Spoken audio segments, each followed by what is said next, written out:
Shackled and heavily guarded, law enforcement officials escorted Esteban Santiago out of jail for his first appearance in federal court. Prosecutors say the 26-year-old confessed to the Florida airport attack, and now surveillance video obtained by TMZ shows Santiago walking through the Fort Lauderdale terminal before he reaches into his waistband, pulls out a gun, and begins firing. He just kept randomly, shooting anyone that was his path. He did not select anyone. He did not target anyone. He walked that path. You got shot. Santiago, an Iraq veteran who earned 10 awards for his service, was born in New Jersey but lived in Alaska, where records show he was arrested for criminal mischief and later accused of domestic violence but never charged.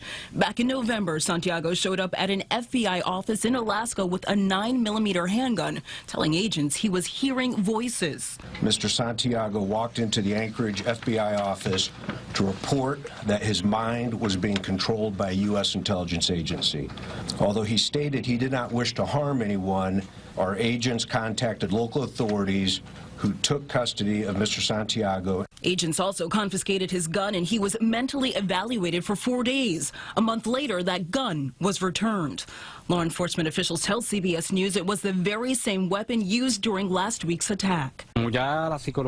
Santiago's brother, Brian Santiago, says the feds should have done more after his initial interaction with the FBI.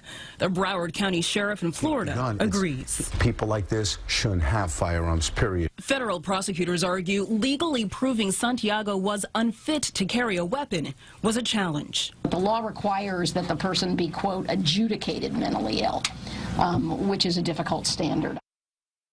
Now, law enforcement sources say that it appears that Santiago picked that airport randomly and bought a one-way ticket. So far, officials have not made any connection to a terrorist organization. If he is convicted, he could face the death penalty. Mary?